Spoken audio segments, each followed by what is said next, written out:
Hola, buenos días, bienvenidos. Estamos comenzando nuestro tiempo devocional en esta mañana.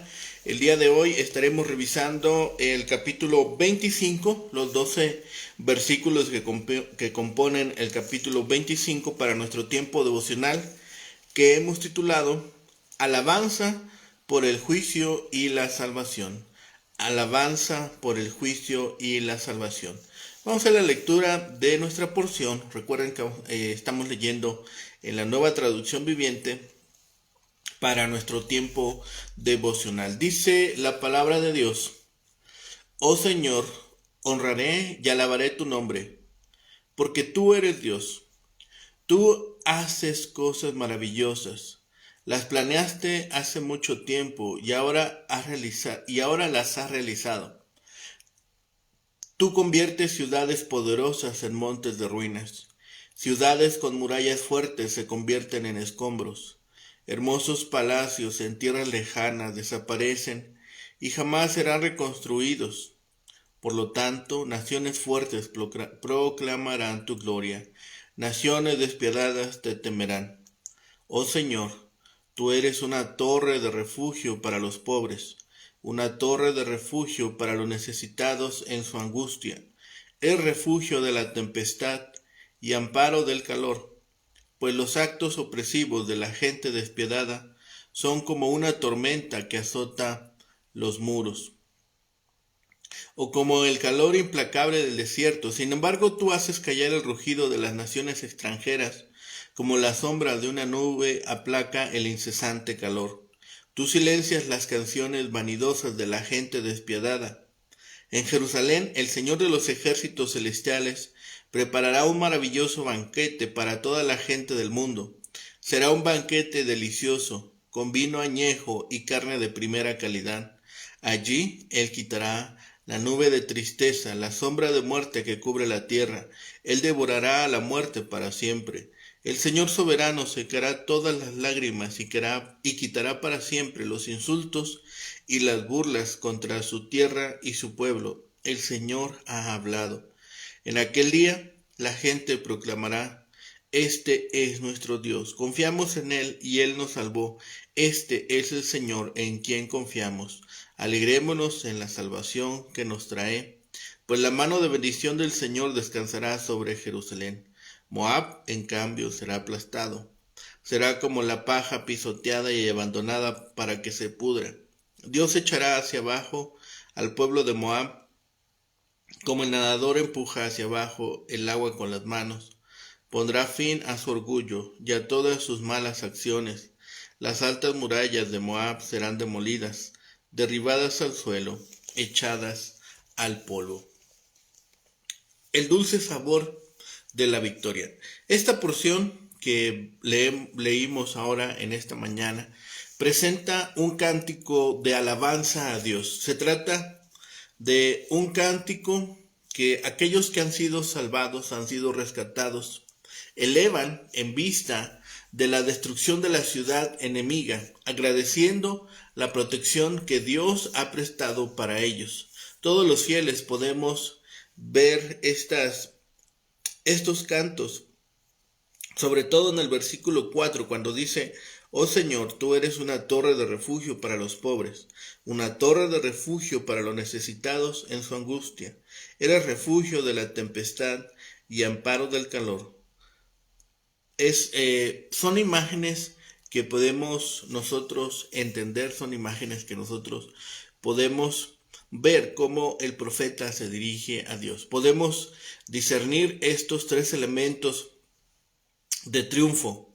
Es un festín del Señor en este monte, es decir, en Sión, quien ha sido rescatado. Dios hace la cobertura o velo que impedía que los pueblos se diesen cuenta de la realidad de la esfera espiritual detrás de la engañosa sombra de lo material y lo temporal. Ahora Él mismo se revela en gloria y todo ojo le verá. Y tercero, el dolor humano y la muerte serán vencidos. Esta sublime promesa se recoge y se elabora en Apocalipsis 21:4 como característica del estado eterno. A veces la visión profética pasa más allá del milenio para alcanzar la nueva tierra y los nuevos cielos. Hay alabanza de este pueblo que está agradecido. Hay alabanza de esta nación que ha sido rescatada. Estos hombres contemplan la victoria ya consumada en relación contra este enemigo que representa que había representado un constante peligro. ¿Por qué? Porque siempre lo asediaba, porque siempre estaba esperando el momento para atacar a la nación de Israel. El remanente fiel alaba al Omnipotente por dos cosas: por la liberación de las angustias de la tribulación. En su justicia Jehová abatirá al opresor y auxiliará al oprimido. Y segundo, por las bendiciones resultantes de su reino. Esta es la porción central de todo el Apocalipsis de Isaías. Es una descripción de las bendiciones mileniales. Fijémonos bien en el tono universal del pasaje, que se aprecia en el uso de la palabra todo. El reino mesiánico, todas las necesidades físicas serán suplidas con abundancia. Versículo 6. La ceguera espiritual será eliminada. La bendición más grande es que la muerte será abolida. Al final del milenio, todo esto se reflejará en el testimonio de los fieles, que proclamarán el gozo de la salvación realizada en ellos y en la seguridad de la destrucción de todos los enemigos de Dios.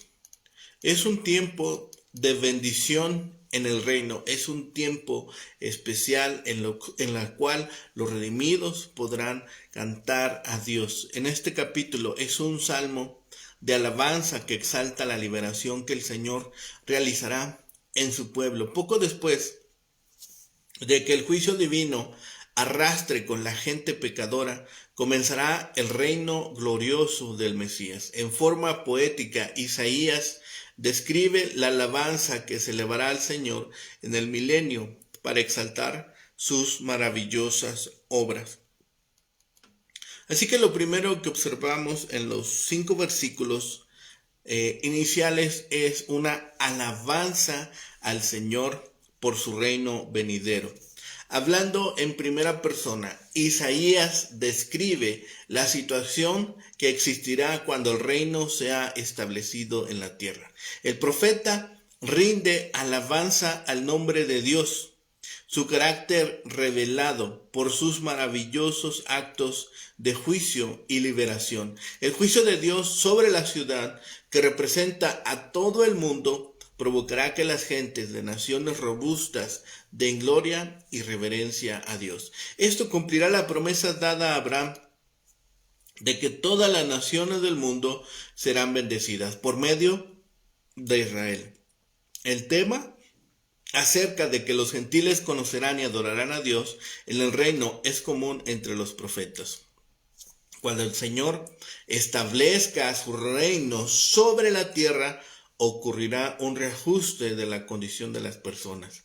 El pobre y el menesteroso será redimido y el despiadado quedará humillado. El cuidado de Dios por los pobres y necesitados se menciona muchas veces en ambos testamentos. Uno de los temas principales de las Escrituras es la ayuda que reciben quienes dependen de Dios y el castigo que obtienen los que confían en sí mismos. Los despiadados, en su áspero trato a los demás, son como la tormenta y el agobiante calor del desierto, pero el juicio de Dios sobre ellos será como nube que de repente tapa el sol, limitando así su calor.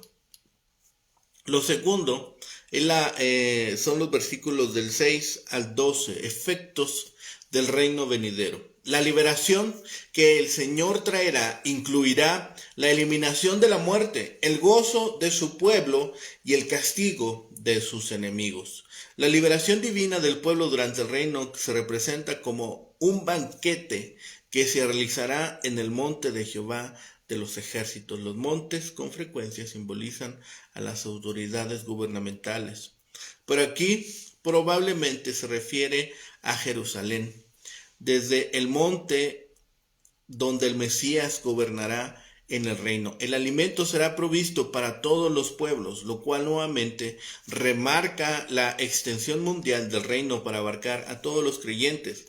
Esto no significa que todo aquel que viva en el reino milenial será salvo, aunque solo los redimidos entrarán en él cuando comience. Más bien, significa que personas de todas las regiones del mundo serán salvas. Los manjares suculentos y vino refinado describen la capacidad divina para suplir las necesidades que tendrá el pueblo durante ese tiempo. Algunos llegan a pensar que esto se refiere simbólicamente al cuidado de Dios por su pueblo en la época actual. Sin embargo, Isaías hablaba del tiempo futuro cuando después del juicio mundial, Israel y otros pueblos vivirán juntos en paz y prosperidad. Este es el reino de Cristo de 1000 años. La noche descrita como una cubierta y velo, objetos que se usaban para cubrir un cuerpo muerto, será sórbida o destruida. Esto significa que será cosa del pasado toda lágrima causada por la aflicción de la separación entre los vivos y muertos. Esta remoción de la muerte y de toda lágrima tendrá lugar al final de los 1000 años del reinado de Cristo, cuando la muerte, Satanás y el infierno serán echados en el lago de fuego. Apocalipsis 20:14. Y serán establecidos los nuevos cielos y la nueva tierra, puesto que el reino futuro de Dios incluye tanto el reino milenial del Mesías como al estado eterno. Isaías los vislumbró juntos. En otros lugares, tanto la primera como la segunda venida de Cristo se contemplan juntas. La certeza de la futura prosperidad, gozo y ausencia de la muerte debió animar a Judá de tiempos de Isaías a confiar en el Señor y no descorazonarse.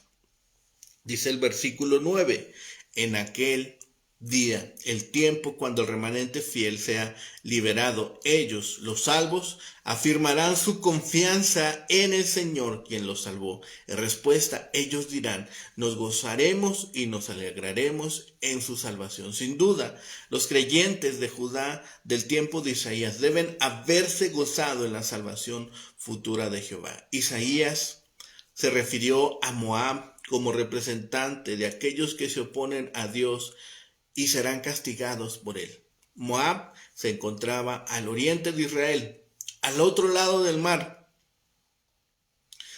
En este caso del Mar Muerto, Israel y Judá tuvieron muchos desacuerdos con Moab, que era conocida por su soberbia. Esa nación consideraba que la obra de sus manos y su astucia la protegerían, pero no sería así. Moab y todos los enemigos de Dios serán totalmente destruidos, hollados y abatidos, hasta el mismo polvo. Solo el pueblo de Dios, en Israel y en otras naciones, disfrutará la época de prosperidad y bendición divina. Hemos hablado de el dulce sabor de la victoria. Cuando se llega al final de una campaña, de una jornada, y se ha culminado de manera satisfactoria aquella jornada, es momento en que los que han culminado la jornada celebran la victoria. Todos están pendientes de los resultados de aquella jornada, de aquellos trabajos. Cuando se conoce entonces que se ha culminado satisfactoriamente, hay gozo y diferentes emociones brotan y estallan con júbilo, de acuerdo con la alegría que provoca haber terminado aquel trabajo. En la esfera espiritual vemos también estas emociones.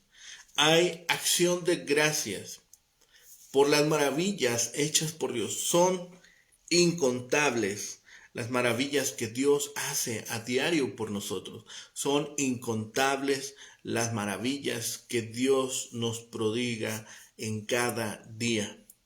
También hay acción de gracias por haber vencido al enemigo, por haber llegado y culminado aquel trabajo, aquella acción. Hay acción de gracias por la provisión para los pobres y necesitados, por los desprotegidos, por los que menos tienen, por los que han sido despojados, por los que se encuentran en tribulación, por los que se encuentran en persecución, por los que están pasando por un periodo de desprotección, por un periodo de dolor. Hay acción de gracias por la humillación de los arrogantes, por llevar justicia y juicio a aquellos que se han comportado de manera indigna. Hay acción de gracias por la aceptación del propósito de Dios. ¿Cuántas veces hemos observado el propósito de Dios? ¿Y cuántas veces hemos dado gracias por esos planes que Dios ha ejecutado? A veces es complicado, a veces es difícil, muchas veces sentimos que no llega a ser incluso justo desde nuestra perspectiva. Pero si conocemos a Dios, si conocemos su carácter, sabemos que todos sus juicios son justos. Muchas veces algunos de ellos nos parecen difíciles de entender, pero confiemos en Dios. También hay celebración entre los fieles, hay celebración entre los creyentes. Dios prepara un banquete para todos nosotros. Dicen en el Salmo 23, aderezas mesa delante de mis enemigos, es decir, aún enfrente de aquellos que nos causan mal, Dios prepara su banquete, Dios prepara viandas para aquellos que confían en Él. Dios destruye el aguijón de la muerte. Es un motivo de celebración. Dice al final en Apocalipsis, ya no habrá más muerte, ya no habrá más dolor. Ya ninguna mejilla se llenará de lágrimas.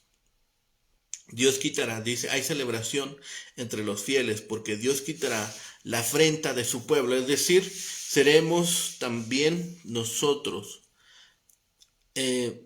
quitados de todo dolor, quitados de todo lugar donde se nos maltrata.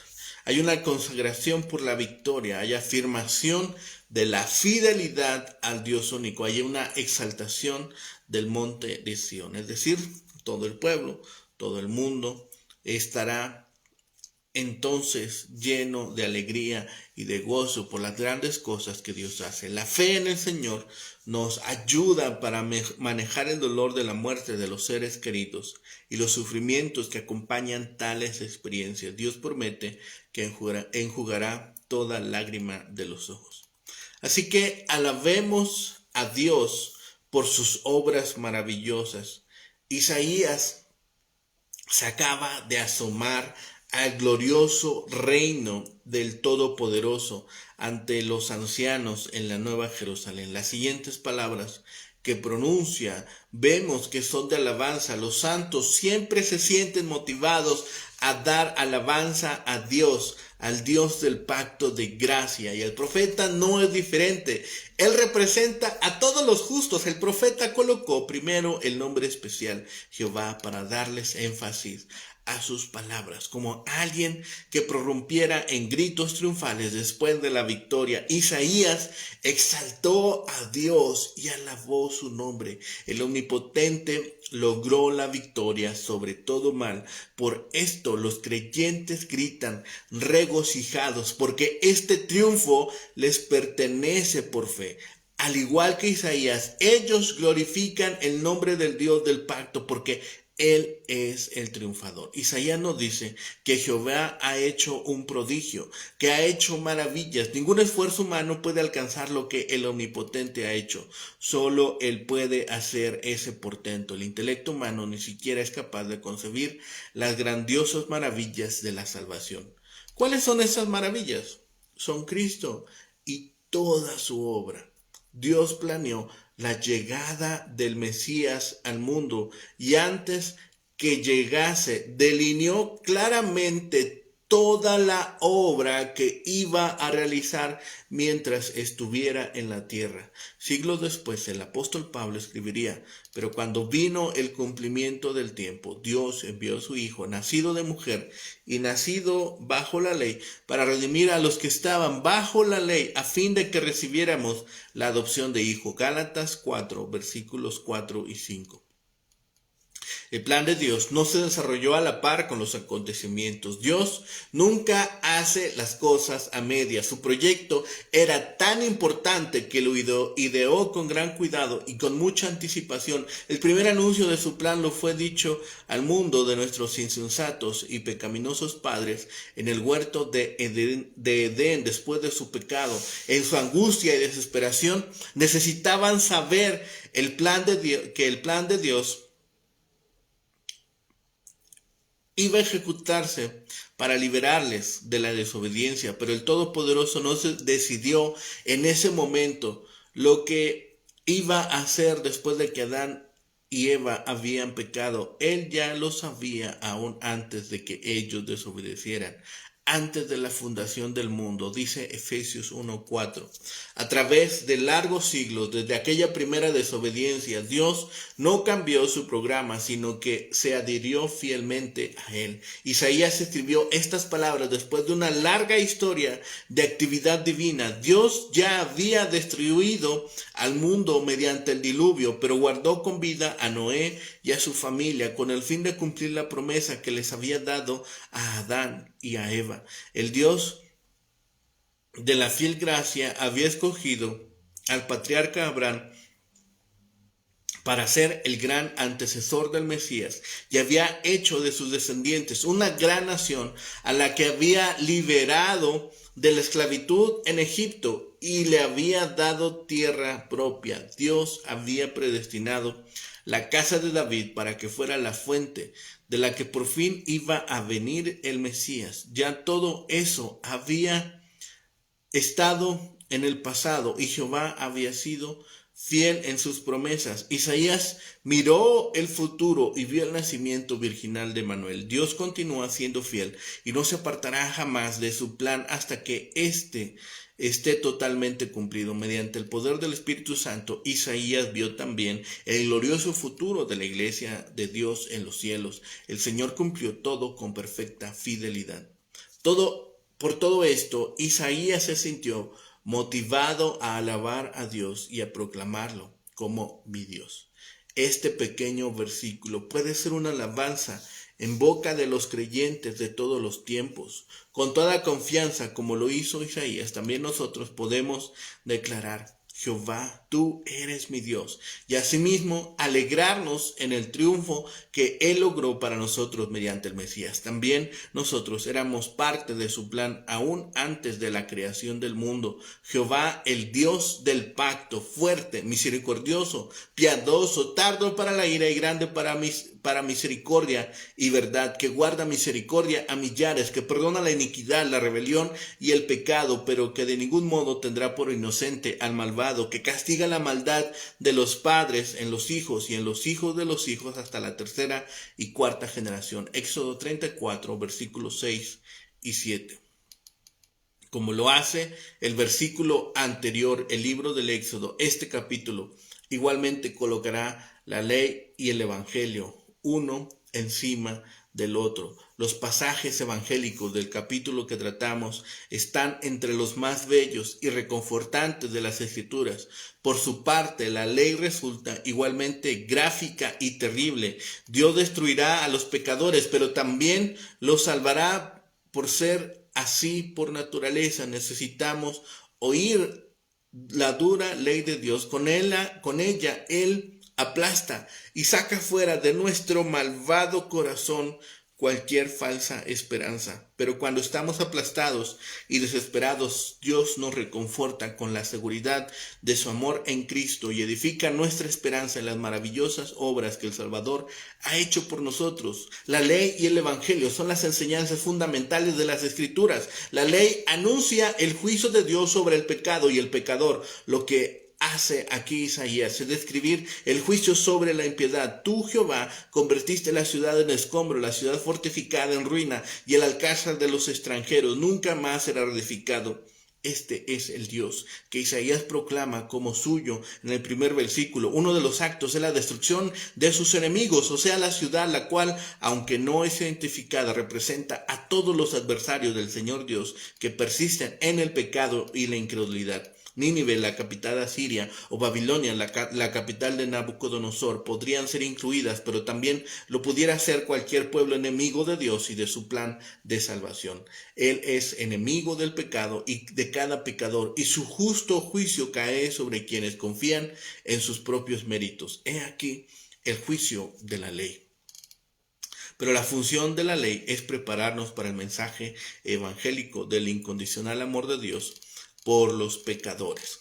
Así, finalmente, Isaías desplaza nuestra atención lejos del conflictivo mundo donde el pueblo de Dios lucha contra sus enemigos, y podemos entonces estar seguros de las palabras que hace uso. Dice: vencida la muerte, Dios da un paso más, enjugará las lágrimas de todos los rostros. El llanto de los humanos fluye de corazones quebrantados y dolidos. Los niños lloran cuando sienten dolor, los adultos lo hacen ante la tragedia. Entonces, dice, serán enjugados todo el llanto. El Señor prometió grandes y maravillosas bendiciones para todos los pueblos. Así es el Evangelio.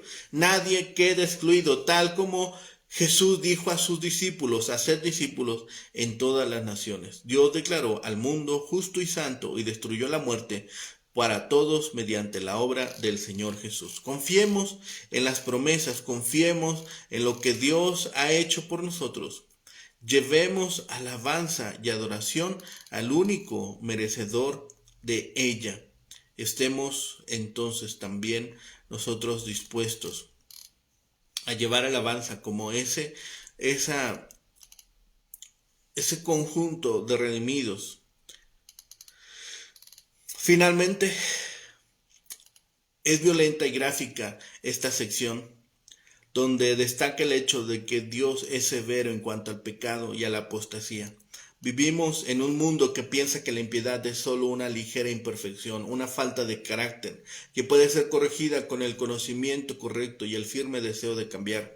De ninguna manera la maldad ofende a Dios y debe ser castigada. El propio Señor envió el sustituto, mandó a su propio y muy amado Hijo, a quien castigó por todos los pecados del mundo. Cuando Cristo se levantó, venció la muerte por todos. Los que creen reciben la bendición de Dios, viven ahora en su presencia, serán llenos de paz. Los que no creen rechazan su don y escogen vivir en la oscuridad, lejos de los dones de Dios. El juicio para ellos es seguro. Este es el consistente mensaje de Isaías y de todas las Escrituras. Pongamos atención a ellas. Oremos. Bendito Padre y Señor, gracias te damos en este día, Señor, porque grande es tu poder y grande es tu misericordia, Padre. Te damos gracias, Señor, porque has provisto de todo lo necesario para que hoy en día, Señor, podamos tener tu palabra, escucharla, meditar, tener ese tiempo, Señor, necesario de refrigerio y poder tomar de ella alimento. Gracias, Padre, porque todas las cosas que tú has hecho son a favor nuestro, Señor, para rescatar a aquellos que estábamos en oscuridad. Permite que otros hombres, mujeres, niños, ancianos, jóvenes, Señor, puedan escuchar de tu mensaje y unirse al coro glorioso de redimidos, Señor, y cantar honra y gloria a ti, el único merecedor de ello. Señor, permite que este día sea de bendición, que podamos también glorificar tu nombre y que otros muchos lleguen al conocimiento del don perfecto en Cristo Jesús. Gracias, Padre, por todas estas bendiciones. Lo ponemos todo en tus manos, lo rogamos y pedimos en el bendito nombre de Cristo Jesús, Señor y Salvador nuestro. Amén. Que tengan un excelente día. Que el Señor les bendiga.